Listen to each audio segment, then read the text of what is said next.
نحمده ونصلي ونسلم على رسوله الكريم أما بعد فأعوذ بالله من الشيطان الرجيم بسم الله الرحمن الرحيم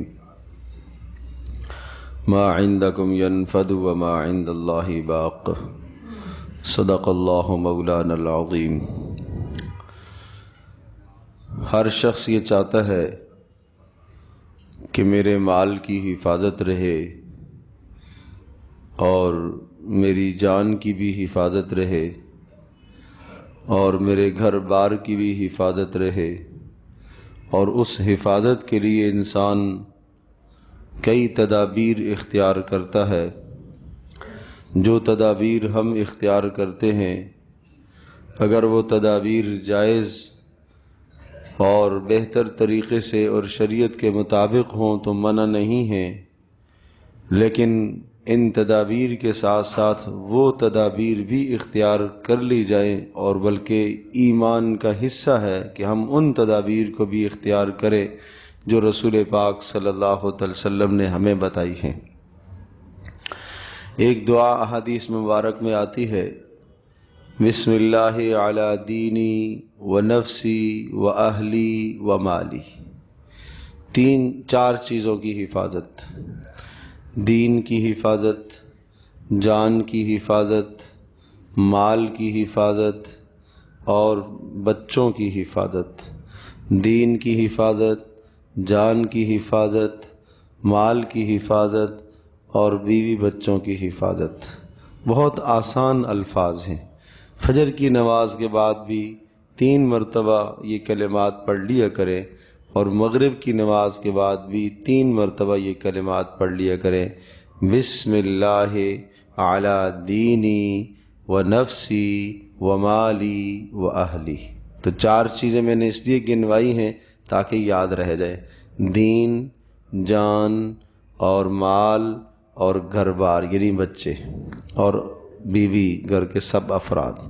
تو کیا کلمات ہیں؟ بسم اللہ علی دینی و نفسی و اہلی و مالی۔ بسم اللہ علی دینی و نفسی و مالی و اہلی۔ بسم اللہ علی دینی و نفسی و مالی و اہلی۔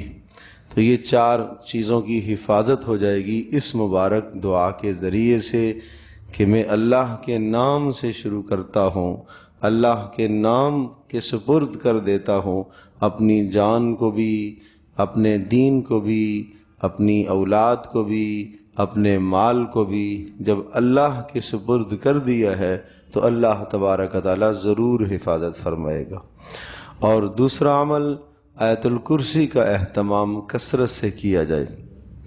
ہر نماز کے بعد بھی پڑھنے کا حکم ہے، اور ویسے بھی جب بھی کسی مال اور کاروبار کسی جگہ پر نقصان کا اندیشہ ہو، یا رات کو آپ اپنے مال کو کہیں چھوڑ کر دکان بند کر کے جب آپ اپنے گھر کو لوٹتے ہیں تو آیت الکرسی کا اہتمام کر کے آیا جائے۔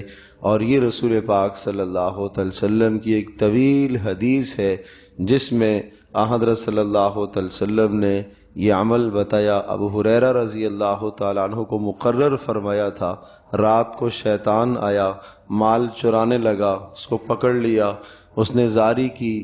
دوسرے دن پھر آیا، پھر جناب اسے پکڑ لیا، اس نے زاری کی، چھوڑ دیا۔ تیسرے دن پھر اسی طرح سے آیا، پھر اس نے کہا میں آپ کو ایسے کلمات بتا دوں کہ آپ کا مال محفوظ رہے گا، کوئی نقصان نہیں پہنچائے گا۔ کیا؟ آیت الکرسی پڑھ لیا کرو۔ ابو ہریرہ نے آ کے نبی اسلام کو بتایا، کہا بات تو اس نے سچ کہی ہے، لیکن وہ تھا شیطان۔ یعنی آیت الکرسی سے حفاظت تو ہوگی مال کی، ہر چیز کی، لیکن جو اس نے یہ بولا کہ میرے زاری کی کہ میرے چھوٹے چھوٹے بچے ہیں مجھے چھوڑ دو، وہ اس نے جھوٹ بولا۔ تو آیت الکرسی کا اہتمام کیا جائے۔ اور اس کے علاوہ تیسری بات یہ عرض کرنی ہے کہ اگر نقصان کبھی ہو جائے مال میں، جان میں، کسی بھی چیز میں، تو اس آیت کو اپنے دل و دماغ پر نقش بھی کر لو، پڑھتے بھی رہا کرو۔ ما عندکم ینفد وما عند اللہ باق۔ جو تمہارے پاس ہے ختم ہو جائے گا، جو اللہ کے پاس ہے باقی رہ جائے گا۔ مطلب یہ ہوا آپ کا مالی نقصان ہے، یہ مال تو ویسے ہی ختم ہونے والا ہے، لیکن اس نقصان پر آپ نے جو صبر کیا وہ اللہ کے پاس باقی رہ گیا۔ آپ نے اپنے مال میں سے جو صدقہ کر لیا، یہ مال تو بہرحال ختم ہو جانے والا ہے، وہ صدقہ اللہ کے پاس باقی بچ گیا۔ جو آپ نے مال پر شکر ادا کر لیا، وہ شکر اللہ کے پاس باقی بچ گیا، اور آپ کا مال آپ کے پاس سے ختم ہو جائے گا۔ کب تک انسان کا مال ہمیشہ ہمیشہ رہے گا؟ یحسب ان مالہ اخلدا، یہ خیال کرتا ہے ہمیشہ مال رہے گا؟ نہیں، ہمیشہ نہیں رہے گا۔ مال زائل ہونے والی چیز ہے، جانے والی چیز ہے۔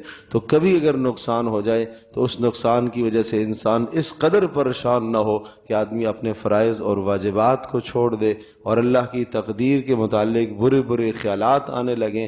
بس یہ کہیں کہ میرے مقدر میں اتنا تھا، اس کے جانے میں ہی میرے لیے خیر ہے، اور یہ نظریہ قائم کریں کہ جو میرے پاس ہے وہ ختم ہو جانے والا ہے، اس موقع پر جو میں صبر کروں گا وہ اللہ کے پاس باقی رہ جائے گا۔ اللہ پاک عمل کی توفیق عطا فرمائے۔